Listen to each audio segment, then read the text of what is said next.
I have with me Mr. Kashif Syed from Bhiwandi. मेरे podcast के topic से काफ़ी मिलता जुलता है क्योंकि इसमें लिखी हुई तो ज़बान उर्दू है पर जो टेक्स्ट यूज़ किए गए वो देवनागरी हिंदी है। ऐसा क्यों?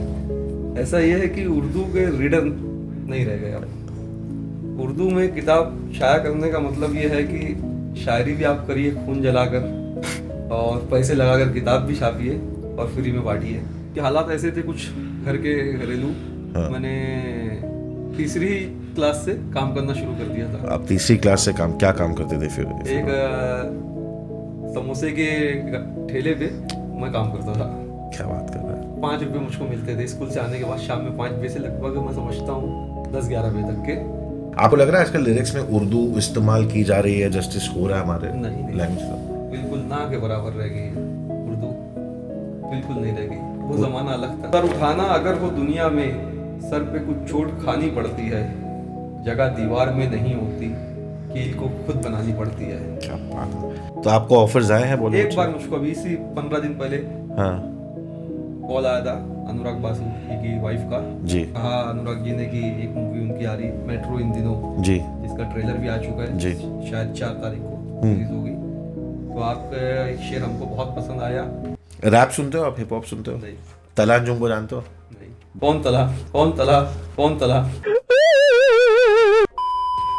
कोई चाहे कि मैं कुछ और काम छोड़ के सिर्फ उर्दू? नहीं हो सकता। मुशायरे 2-3 हिस्सों में बढ़ गए हैं। अच्छा।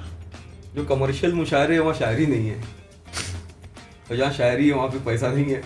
जाता है इंस्टाग्राम पे, कहते मुझसे कि भैया हम भी शायरी करते, आपके बड़े फैन हैं। तो कितनी गजलें कही है? तो बोले 200 गजलें कही है। पूछता हूँ मैं उनसे कि किताबें कितनी पढ़ी है? तो बोले एक भी नहीं। का जो स्टेज का पहला एक्सपीरियंस था, जिस दिन आपको पहली बार पता चला कि आज आप स्टेज पे शायरी पढ़ने वाले, उस दिन आपकी दुर्दशा क्या थी? जो आज थी जो आज थी आपने बैठा दिया। ऐसा एक याद आ रहा है किस्सा कहीं का कि कहीं आपने कुछ पढ़ा हो, लोगों को समझ ही नहीं आया, कोई फनी रिएक्शन आया हो लोगों से? फनी रिएक्शन तो कभी नहीं आया कि मैंने बहुत एहतियात से शायरी की है जी। लेकिन ऐसा बहुत बार हुआ कि एक शेर ने कहीं अगर धूम मचा दी है तो दूसरी तरफ बुरी तरह फ्लॉप हो गया है, लोग खामोश। फिर शायर का कॉन्फिडेंस कैसे बढ़ता है फिर? अगर अगले 1-2 शेर में कुछ हो गया तो ठीक है, वरना हमारा तो कॉन्फिडेंस नीचे आ जाता है, फिर बैठ जाते हैं। सारा जमाना मेरा दुश्मन बना हुआ था। सारा जमाना मेरा दुश्मन बना हुआ था। सबको मुआफ करके बदला लिया है मैंने। अरे